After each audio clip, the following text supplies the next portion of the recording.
शुक्लाम्बरधरं विष्णुं शशिवर्णं चतुर्भुजं प्रसन्नवदनं ध्यायेत् सर्वविघ्नोपशान्तये। व्यासं वसिष्ठनप्तारं शक्तेः पौत्रमकल्मषं पराशरात्मजं वन्दे शुकतातं तपोनिधिम्। व्यासाय विष्णुरूपाय व्यासरूपाय विष्णवे नमो वै ब्रह्मनिधये वासिष्ठाय नमो नमः। अविकाराय शुद्धाय नित्याय परमात्मने सदैकरूपरूपाय विष्णवे सर्वजिष्णवे यस्य स्मरणमात्रेण जन्म संसारबन्धनात् विमुच्यते। नमस्तस्मै विष्णवे प्रभविष्णवे। ॐ नमो विष्णवे प्रभविष्णवे। श्रीवैशम्पायन उवाच श्रुत्वा धर्मानशेषेण पावनानि च सर्वशः युधिष्ठिरः शान्तनवं पुनरेवाभ्यभाषत। युधिष्ठिर उवाच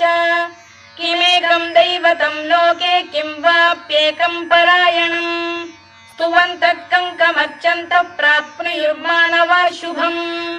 को धर्मः सर्वधर्माणां भवतः परमो मतः किं जपन्मुच्यते जन्तुर्जन्म संसारबन्धनात्। श्रीभीष्म उवाच जगत्प्रभुं देवदेवमनन्तं पुरुषोत्तमं स्तुवन्नाम सहस्रेण पुरुषः सततोत्थितः तमेव चार्चयन् नित्यं भक्त्या पुरुषमव्ययम् ध्यायन् स्तुवन् नमस्यं च यजमानस्तमेव च अनादिनिधनं विष्णुं सर्वलोकमहेश्वरम् लोकाध्यक्षं स्तुवन् नित्यं सर्वदुःखातिगो भवेत्। ब्रह्मण्यं सर्वधर्मज्ञं लोकानां कीर्तिवर्धनम् लोकनाथं महद्भूतं सर्वभूतभवोद्भवम् एष मे सर्वधर्माणां धर्मोऽधिकतमो मतः यद्भक्त्या पुण्डरीकाक्षं स्तवैरच्चेन्नरः सदा परमं यो महत्तेजः परमं यो महत्तपः परमं यो महद्ब्रह्म परमं यः परायणम् पवित्राणां पवित्रं यो मङ्गलानां च मङ्गलम् दैवतं देवतानां च भूतानां यो व्ययः यतः सर्वाणि भूतानि भवन्त्यादियुगागमे यस्मिंश्च प्रलयं यान्ति पुनरेव युगक्षये तस्य लोकप्रधानस्य जगन्नाथस्य भूपते विष्णोर्नाम सहस्रं मे शृणु पापभयापहम् यानि नामानि गौणानि विख्यातानि महात्मनः ऋषिभिः परिगीतानि तानि वक्ष्यामि भूतये। ऋषिर्नाम्नां सहस्रस्य वेदव्यासो महामुनिः छन्दोऽनुष्टुप् तथा देवो भगवान् देवकीसुतः अमृतांशुद्भवो बीजं शक्तिर्देवकी नन्दनः त्रिसामा हृदयं तस्य शान्त्यर्थे विनियुज्यते विष्णुं जिष्णुं महाविष्णुं प्रभविष्णुं महेश्वरम् अनेकरूपदैत्यान्तं नमामि पुरुषोत्तमम्। अस्य श्रीविष्णोर्दिव्यसहस्रनामस्तोत्रमहामन्त्रस्य श्रीवेदव्यासो भगवान् ऋषिः अनुष्टुप्-छन्दः श्रीमहाविष्णुः परमात्मा श्रीमन्नारायणो देवता अमृतांशुद्भवो भानुरिति बीजम् देवकी नन्दन सृष्टेति शक्तिः उद्भवः क्षोभणो देव इति परमो मन्त्रः शङ्खबृन्नन्दकी चक्रीति कीलकम् शार्ङ्गधन्वा गदाधर इत्यस्त्रम् रथाङ्गपाणिरक्षोभ्य इति नेत्रम् त्रिसामा सामगः सामेति कवचम् आनन्दम् परब्रह्मेति योनिः ऋतुः सुदर्शनकाल इति दिग्बन्धः श्रीविश्वरूप इति ध्यानम् श्रीमहाविष्णुप्रीत्यर्थे सहस्रनाम जपे विनियोगः। ध्यानम् क्षीरोदन्वत्प्रदेशे शुचिमणिविलसत्सैकते मौक्तिकानाम् मालाक्लुप्तासनस्थस्फटिकमणिनिभैर्मौक्तिकैर्मण्डिताङ्गः शुभ्रैरभ्रैरदभ्रैरुपरि विरचितैर्मुक्तपीयूषवर्षैः आनन्दीन पुरीयादरिनलिन गदा शङ्खपाणिर्मुकुन्दः भूः पादौ यस्य नाभिर्वियलसुरनिलश्चन्द्रसूर्यौ च नेत्रे कर्णावाशा शिरोद्यौर्मुखमपि दहनो यस्य वास्तेयमब्धिः अन्तस्थं यस्य विश्वं सुरनरखगो भोगि गन्धर्वदैत्यैः चित्रं रम्यते तं त्रिभुवन वपुषं विष्णुमीशं नमामि। ॐ नमो भगवते वासुदेवाय। शान्ताकारं भुजगशयनं पद्मनाभं सुरेशं विश्वाधारं गगनसदृशं मेघवर्णं शुभाङ्गम् लक्ष्मीकान्तं कमलनयनं योगिधृध्यानगम्यं वन्दे विष्णुं भवभयहरं सर्वलोकैकनाथम्। मेघश्यामं पीतकौशेयवासं श्रीवत्साङ्कं कौस्तुभोद्भासिताङ्गम् पुण्योपेतं पुण्डरीकायताक्षं विष्णुं वन्दे सर्वलोकैकनाथम्। नमः समस्तभूतानामादिभूताय भूभृते अनेकरूपरूपाय विष्णवे प्रभविष्णवे सशङ्खचक्रं सकिरीटकुण्डलं सपीतवस्त्रं सरसीरुहेक्षणं सहारवक्षस्थलशोभिकौस्तुभं नमामि विष्णुं शिरसा चतुर्भुजम्। छायायां पारिजातस्य हेमसिंहासनोपरि आसीनमम्बुदश्याममायताक्षमलङ्कृतम् चन्द्राननं चतुर्बाहुं श्रीवत्साङ्कितवक्षसम् रुक्मिणी सत्यभामाभ्यां सहितं कृष्णमाश्रये।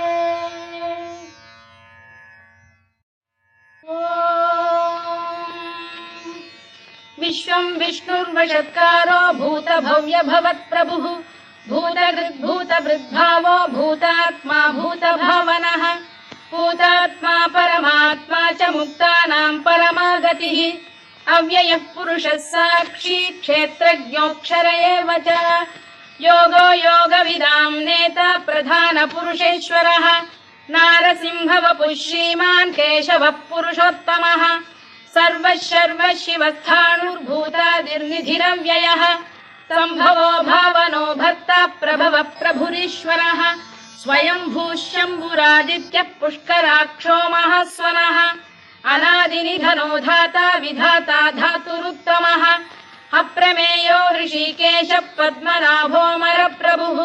विश्वकर्मा मनुस्पष्टा स्थविष्ठस्थविरो ध्रुवः अग्राह्यः शाश्वतः कृष्णो लोहिताक्षप्रदर्दनः प्रभूतस्त्रिककुब्धाम पवित्रं मङ्गलं परम् ईशान प्राणद प्राणो ज्येष्ठः श्रेष्ठः प्रजापतिः हिरण्यगर्भो भूगर्भो माधवो मधुसूदनः ईश्वरो विक्रमी धन्वी मेधावी विक्रमक्रमः अनुत्तमो दुराधर्षः कृतज्ञः कृतिरात्मवान् सुरेशः शरणं शर्म विश्वरेताः प्रजाभवः अधः संवत्सरो व्याल प्रत्ययः सर्वदर्शनः अजः सर्वेश्वरः सिद्धः सिद्धिः सर्वादिरच्युतः वृषाकपिरमेयात्मा सर्वयोगविनिसृतः वसुर्वसुमनः सत्यः समात्मा संमितः समः अमोघः पुण्डरीकाक्षो वृषकर्मा वृषाकृतिः रुद्रो बहुशिरा बभ्रुर्विश्वयोनिश्चुतिश्रवाः अमृतः शाश्वतस्थाणुर्वरारोहो महातपाः सर्वगः सर्वविद्भानुर्विश्वक्सेनो जनार्दनः वेदो वेदविदव्यङ्गो वेदाङ्गो वेदवित्कविः लोकाध्यक्षः सुराध्यक्षो धर्माध्यक्षः कृताकृतः चतुरात्मा चतुर्व्यूहश्चतुर्दंष्टश्चतुर्भुजः भ्राजिष्णुर्भोजनं भोक्ता सहिष्णुर्जगदादिजः अनघो विजयो जेता विश्वयोनिः पुनर्वसुः उपेन्द्रो वामनः प्रांशुरमोघः शुचिरूर्जितः अतीन्द्रः सङ्ग्रहः सर्गो धृतात्मा नियमो यमः वेद्यो वैद्यः सदा योगी वीरः माधवो मधुः अतीन्द्रियो महामायो महोत्साहो महाबलः महाबुद्धिर्महावीर्यो महाशक्तिर्महाद्युतिः अनिर्देश्य वपुः श्रीमान् अमे आत्मा महाधृधृत् महेश्वासो महीभर्ता श्रीनिवासः सताङ्गतिः अनिरुद्धः सुरानन्दो गोविन्दो गोविदाम्पतिः मरीचिर्दमनो हंसः सुपर्णो भुजगोत्तमः हिरण्यनाभः सुतपाः पद्मनाभः प्रजापतिः अमृत्युः सर्वदृक्सिंहः सन्धाता सन्धिमान् स्थिरः अजो दुर्मर्षणः शास्ता विश्रुतात्मा सुरारिः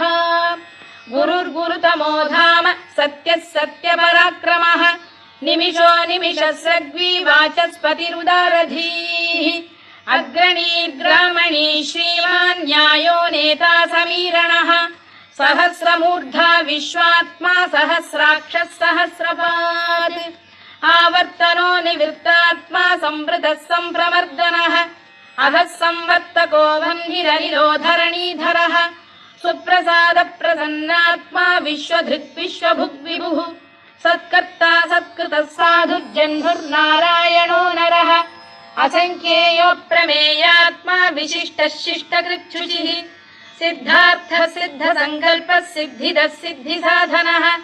वृषाही वृषभो विष्णुर्वृषपर्वा वृषोदरः वर्धनो वर्धमानश्च विविक्तः श्रुतिसागरः सुभुजो दुर्धरो वाग्मी महेन्द्रो वसुदो वसुः नैकरूपो बृहद्रूपः शिपिविष्टप्रकाशनः ओजस्तेजोद्युतिधरः प्रकाशात्मा प्रतापनः वृद्धस्पष्टाक्षरो मन्त्रश्चन्द्रांशुर्भास्करद्युतिः अमृतांशुद्धवो भानुः शशबिन्दुः सुरेश्वरः औषधम् जगतः सेतुः सत्यधर्मपराक्रमः भूतभव्यभवन्नाथः पवनः पावनो नरः कामः कामकृत्कान्तः कामः कामप्रदप्रभुः युगादिकृद्युगावर्तो नैकमायो महाशनः अदृश्यो व्यक्तरूपश्च सहस्रजिदनन्तजित् इष्टो विशिष्टः शिष्टेष्टः शिखण्डी नकुशो वृषः क्रोधः क्रोधकृत्कर्ता विश्वबाहुर्महीधरः अच्युत प्रथित प्राण प्राणदो वासवानुजः अपां निधिरधिष्ठानमप्रमत्त प्रतिष्ठितः स्कन्द स्कन्दधरो धुर्यो वरदो वायुवाहनः वासुदेवो बृहद्भानुरादिदेवः पुरन्दरः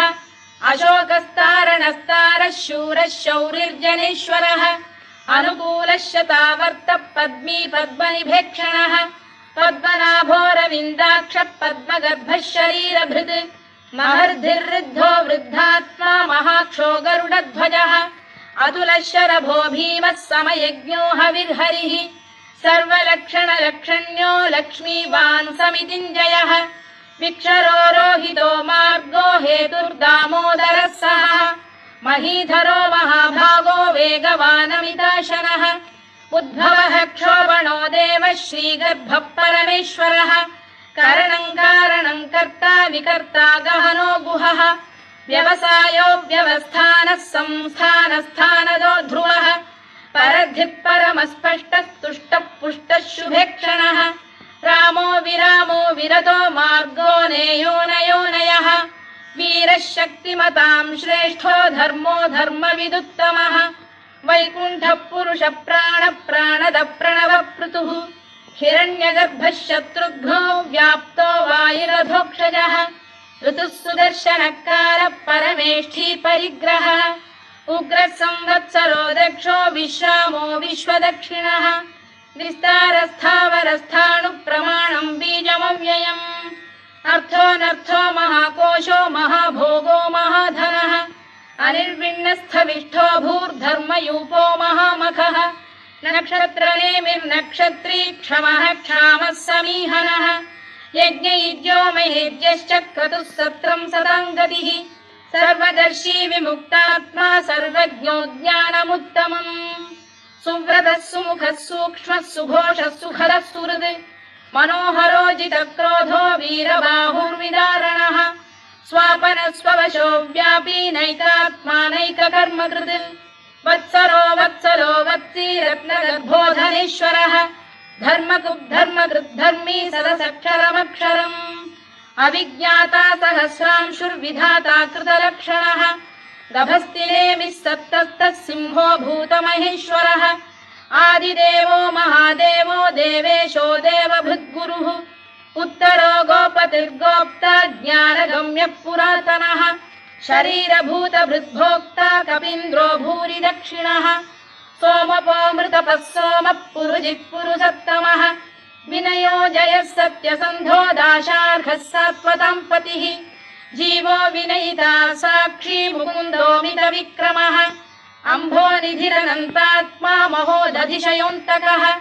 अजो महार्घः स्वाभाव्यो जितामित्रप्रमोदनः आनन्दो नन्दनो नन्दः सत्यधर्मात्रिविक्रमः महर्षि कपिलाचार्यः कृतज्ञो मेदिनीपतिः त्रिपुरस्त्रिदशाध्यक्षो महाशृङ्गकृतान्तकृत् महावराहो गोविन्दः सुषेणः कनकाङ्गनी गुह्यो गभीरो गहनो गुप्तश्चक्रगदाधरः मेधास्वाङ्गोजितः कृष्णो दृढः सङ्कर्षणोच्युतः वरुणो वारुणो वृक्षः पुष्कराक्षो महामनाः भगवान् भगहानन्दी वनमाली हलायुधः आदित्यो ज्योतिरादित्यः सहिष्णुर्गतिसत्तमः सुधन्वाखण्ड परशुर्दारुणो द्रविणप्रदः दिवस्पृक् सर्वदृग्व्यासो वाचस्पतिरयो निजः त्रिसामासामगः साम निर्वाणम् भेषजम् भिषज सन्न्यासकृच्छमः शान्तो निष्ठा शान्तिपरायणम् शुभाङ्गः शान्तिदः स्रष्टा कुमुदः कुवलेशयः गोहितो गोपतिर्गोप्ता वृषभाक्षो वृषप्रियः अनिवर्ती निवृत्तात्मा संक्षेप्ताक्षेमकृच्छिवः श्रीवत्सवक्षः श्रीवासः श्रीपतिः श्रीमताम्बरः श्रीधः श्रीशः श्रीनिवासः श्रीनिधिः श्रीविभावनः श्रीधर श्रीकर श्रेयः श्रीमान् लोकत्रयाश्रयः स्वक्षः स्वङ्गः शतानन्दो नन्दिर्ज्योतिर्गणेश्वरः विजितात्मा विधेयात्मा सत्कीर्तिश्चिन्न संशयः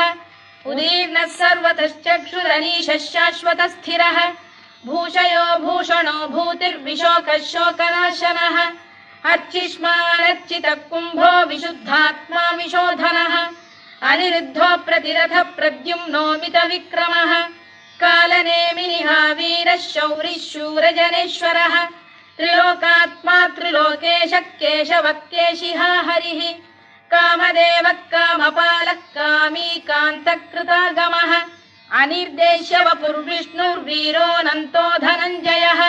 ब्रह्मण्यो ब्रह्मकृद्ब्रह्मा ब्रह्म ब्रह्मविवर्धनः ब्रह्मविब्राह्मणो ब्रह्मी ब्रह्मज्ञो ब्राह्मणप्रियः महाकमो महाकर्मा महातेजा महोरगः महाक्रतुर्महायज्वा महायज्ञो महाहविः स्तव्यस्तव प्रियस्तोत्रम् स्तुतिस्तोतारणप्रियः पूर्णः पूरयिता पुण्यः पुण्यकीर्तिरनामयः मनोजवस्तीर्थकरो वसुरेता वसुप्रदः वसुप्रदो वासुदेवो वसुर्वसुमनाहविः सद्गतिः सत्कृतिः सत्ता सद्भूतिः सत्परायणः शूरसेनो यदुश्रेष्ठः सन्निवासः सुयामुनः भूतावासो वासुदेवः सर्वासु निलयो नलः दर्पः दर्पदो दृप्तो दुर्धरोऽथा पराजितः विश्वमूर्तिर्महामूर्तिर्दीप्तमूर्तिरमूर्तिमान्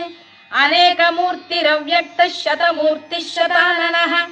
एकोनैकः स वक्र किं यत्तत्पदमनुत्तमम् लोकबन्धुर्लोकनाथो माधवो भक्तवत्सलः सुवर्णवर्णो हेमाङ्गो वराङ्गश्चन्दनाङ्गदी वीरः विषमः शून्यो घृताशीरचरश्चरः अमानी मानदो मान्यो लोकस्वामी त्रिलोकधृत् सुमेधा मेधजो धन्यः सत्यमेधाधराधरः तेजो वृषोद्युतिधरः सर्वशत्रभृताम्बरः प्रग्रहो निग्रहो व्यग्रो नैकशृङ्गो गदाग्रजः चतुर्मूर्तिश्चतुर्बाहुश्चतुर्व्यूहश्चतुर्गतिः चतुरात्मा चतुर्भावश्चतुर्वेदविदेकपात् समावर्तो निवृत्तात्मा दुर्जयो दुरतिक्रमः दुर्लभो दुर्गमो दुर्गो दुरावासो दुरारिः शुभाङ्गो लोकसारङ्गः स्तुतन्तु वर्धनः इन्द्रकर्मा महाकर्मा कृतकर्मा कृतागमः उद्भवः सुन्दरः सुन्दो रत्ननाभः सुलोचनः अर्को वाजसनः शृङ्गी जयन्तः सर्वविजयी सुवर्णबिन्दुरक्षोभ्यः सर्ववागीश्वरेश्वरः महाह्रदो महागर्तो महाभूतो महानिधिः कुमुदः कुन्दरः कुन्दः पर्जन्यः पावनो निलः अमृताशोऽमृतवपुः सर्वज्ञः सर्वतोमुखः सुलभः सुव्रतः सिद्धः शत्रुजिच्छत्रुतापनः न्यग्रोधोदुम्बरोश्चतश्चाणूरान्ध्रैषूदनः सहस्रार्चिः सप्तजिह्वः सप्तैधा सप्तवाहनः अमूर्तिरनघोचिन्त्यो भयकृद्भयनाशनः अणुबृहत्कृशस्थूलो गुणभिर्निर्गुणो महान् अधृतस्वधृतस्वास्य प्राग्वंशो वंशवर्धनः भारभृत्कथितो योगी योगीशः सर्वकामदः आश्रमश्रमणः क्षामः सुपर्णो वायुवाहनः धनुर्धरो धनुर्वेदो दण्डो दमयिता दमः अपराजितः सर्वसहो नियन्ता नियमो यमः सत्त्ववान् सात्विकः सत्यः सत्यधर्मपरायणः अभिप्रायप्रियार्होः प्रियकृत्प्रीतिवर्धनः विहाय सगतिर्ज्योतिः सुरुचिर्पुतभुग्विभुः रविर्विरोचनः सूर्यः सविता रविलोचनः अनन्तो हुतभुग्भोक्ता सुखदो नैकजोऽग्रजः अनिर्विण्णः सदामर्षी लोकाधिष्ठानमद्भुतः सनातनतमः कपिलः कपिरव्ययः स्वस्तिदः स्वस्तिकृत् स्वस्तिः स्वस्ति भुक् स्वस्ति दक्षिणः आरौद्रः कुण्डली चक्री विक्रम्यूर्जितशासनः शब्दातिगः शब्दसः शिशिरः शर्वरीकरः अक्रूरपेशलो दक्षो दक्षिणः क्षमिणां वरः विद्वत्तमो वीतभयः पुण्यश्रवणकीर्तनः उत्तारणो दुष्कृतिः पुण्यो दुःस्वप्ननाशनः वीरः रक्षणः सन्तो जीवनपर्यवस्थितः अनन्तरूपोऽनन्तश्रीर्जितमन्युर्भयापहः चतुरश्रो गभीरात्मा विदिशो व्यादिशो दिशः अनादिर्भूर्भुवो लक्ष्मी सुवीरो रुचिराङ्गदः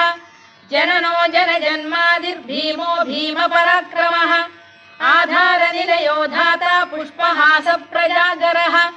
ऊर्ध्वगः सत्पथाचार प्राणद प्रणवप्रणः प्रमाणं प्राणनिलय प्राणभृत् प्राणजीवनः तत्त्वं तत्त्वविदेकात्मा जन्म मृत्युजरातिगः भूर्भुवः स्वस्तरुस्तारः सविता प्रपितामहः यज्ञो यज्ञपतिर्यज्वा यज्ञाङ्गो यज्ञवाहनः यज्ञभृद्यज्ञकृद्यज्ञी यज्ञभुग्यज्ञसाधनः यज्ञान्तकृद्यज्ञगुह्यमन्नमन्नाद एव च आत्मयोनिः स्वयं जातो वैखानः सामगायनः देवकीनन्दनः स्रष्टा क्षितीशः पापनाशनः शङ्खबृन्नन्दकी चक्री शार्ङ्गधन्वा गदाधरः तथाङ्गपाणिरक्षोभ्यः सर्वप्रहरणायुधः सर्वप्रहरणायुध ॐ नम इति वनमाली गरीशाङ्गी शङ्खी चक्री च नन्दकी श्रीमान्नारायणो विष्णुर्वासुदेवोऽभिरक्षतु वनमाली गरीशाङ्गी शङ्खी चक्री च नन्दकी श्रीमान्नारायणो विष्णुर्वासुदेवोऽभिरक्षतु वनमाली गरीशाङ्गी शङ्खी चक्री च नन्दकी श्रीमान्नारायणो विष्णुर्वासुदेवोऽभिरक्षतु इतीदं कीर्तनीयस्य केशवस्य महात्मनः नाम्नां सहस्रं दिव्यानामशेषेण प्रकीर्तितम् य इदं शृणुयात् नित्यं यश्चापि परिकीर्तयेत् नाशुभं प्राप्नुयात् किञ्चित् सोमुत्रेह च मानवः वेदान्तको ब्राह्मणः स्यात् क्षत्रियो विजयी भवेत् वैश्यो धनसमृद्धः स्यात् शूद्रः सुखमवाप्नुयात् धर्मार्थी प्राप्नुयात् धर्ममर्थार्थी चार्थमाप्नुयात् कामानवाप्नुयात् कामी प्रजार्थी चाप्नुयात् प्रजाम् भक्तिमान् यः सदोत्थाय शुचिस्तद्गतमानसः सहस्रं वासुदेवस्य नाम्नामेतत्र कीर्तयेत् यशः प्राप्नोति विपुलं याति प्राधान्यमेव च अचलां श्रियमाप्नोति श्रेयः प्राप्नोत्यनुत्तमम् न भयं क्वचिदाप्नोति वीर्यं तेजश्च विन्दति भवत्य रोगोद्युतिमान् बलरूपगुणान्वितः रोगार्तो मुच्यते रोगात् बद्धो मुच्येत बन्धनात् भयान्मुच्येत भीतस्तु मुच्येतापन्न आपदः दुर्गाण्यतितरत्याशु पुरुषः पुरुषोत्तमम् सुवन्नाम सहस्रेण नित्यं भक्तिसमन्वितः वासुदेवाश्रयो मर्त्यो वासुदेवपरायणः सर्वपापविशुद्धात्मा याति ब्रह्म सनातनम् न वासुदेव भक्तानाम् अशुभं विद्यते क्वचित् जन्म मृत्युजरा व्याधि भयं नैवोपजायते इमं स्तवमधीयानः श्रद्धा भक्ति समन्वितः युज्येतात्मसुखक्षान्तिः श्रीधृतिस्मृतिकीर्तिभिः न क्रोधो न च मात्सर्यं न लोभो न शुभामतिः भवन्ति कृतपुण्यानां भक्तानां पुरुषोत्तमे द्यौस्तचन्द्रार्कनक्षत्राखं दिशो भूर्महोदधिः वासुदेवस्य वीर्येण विधृतानि महात्मनः ससुरासुरगन्धर्वं स यक्षोरगराक्षसम् जगत्वशे वर्ततेदं कृष्णस्य सचराचरम् इन्द्रियाणि मनो बुद्धिः सत्त्वं तेजो बलं धृतिः वासुदेवात्मकान्याहुः क्षेत्रं क्षेत्रज्ञ एव च सर्वागमानामाचार प्रथमं परिकल्पते आचार प्रभवो धर्मो धर्मस्य प्रभुरच्युतः ऋषयः पितरो देवा महाभूतानि धातवः जङ्गमा जङ्गमं चेदं जगन्नारायणोद्भवम् योगो ज्ञानं तथा साङ्ख्यं विद्या शिल्पादिकर्म च वेदाः शास्त्राणि विज्ञानमेतत् सर्वं जनार्दनात् एको विष्णुर्महद्भूतं पृथग्भूतान्यनेकशः त्रीन् लोकान् व्याप्य भूतात्मा भुङ्क्ते विश्वभुवव्ययः इमं स्तवं भगवतो विष्णोर्व्यासेन कीर्तितम् पठेद्य इच्छेत् पुरुषः श्रेयत् प्राप्तुं सुखानि च विश्वेश्वरमजं देवं जगतः प्रभुमव्ययम् भजन्ति ये पुष्कराक्षं न ते यान्ति पराभवम् न ते यान्ति पराभवम् ओन्नम इति अर्जुनोवाच पद्मपत्र विशालाक्ष पद्मनाभ सुरोत्तमा भक्तानामनुरक्तानां त्राता भव जनार्दन श्रीभगवानुवाच यो मां नाम सहस्रेण स्तोतुमिच्छति पाण्डव सोऽहमेकेन श्लोकेन स्तुत एव न संशयः स्तुत एव न संशयोऽन्नम इति व्यास उवाच वासनाद् वासुदेवस्य वासितं भुवनत्रयम् सर्वभूतनिवासोऽसि वासुदेव नमोऽस्तु ते वासुदेव नमोऽस्तु ते ओन्नम इति पार्वत्युवाच केनोपायेन लघुना विष्णोर्नाम सहस्रकम् पठ्यते पण्डितैर्नित्यं श्रोतुमिच्छाम्यहं प्रभो ईश्वर उवाच श्रीराम राम रामेति रमे रामे मनोरमे सहस्रनाम तत्तुल्यं राम नाम वरानने श्रीराम राम रामेति रमे रामे मनोरमे सहस्रनाम तत्तुल्यं राम नाम वरानने श्रीराम राम रामेति रमे रामे मनोरमे सहस्रनाम तत्तुल्यं राम नाम वरानने राम नाम वरानन ओन्नम इति ब्रह्मोवाच नमोऽस्त्वनन्ताय सहस्रमूर्तये सहस्रपादाक्षि शिरोरुबाहवे सहस्रनाम्ने पुरुषाय शाश्वते सहस्रकोटियुगधारिणे नमः सहस्रकोटियुगधारिणे नमः ओन्नम इति सञ्जय उवाच यत्र योगेश्वर कृष्णो यत्र पार्थो धनुर्धरः तत्र श्रीविजयो भूतिर्ध्रुवा नीतिर्मतिर्मम श्रीभगवानुवाच अनन्याश्चिन्तयन्तो मां ये जनाः पर्युपासते तेषां नित्याभियुक्तानां योगक्षेमं वहाम्यहम् परित्राणाय साधूनां विनाशाय च दुष्कृतां धर्म संस्थापनार्थाय संभवामि युगे युगे आर्ता विषण्णाः शिथिलाश्च भीता घोरेषु च व्याधिषु वर्तमानाः संकीर्त्य नारायण शब्दमात्रं विमुक्तदुःखाः सुखिनो भवन्तु कायेन वाचा मनसेन्द्रियैर्वा बुद्ध्यात्मना वा प्रकृते स्वभावात् करोमि यद्यत् सकलं परस्मै नारायणायेति समर्पयामि।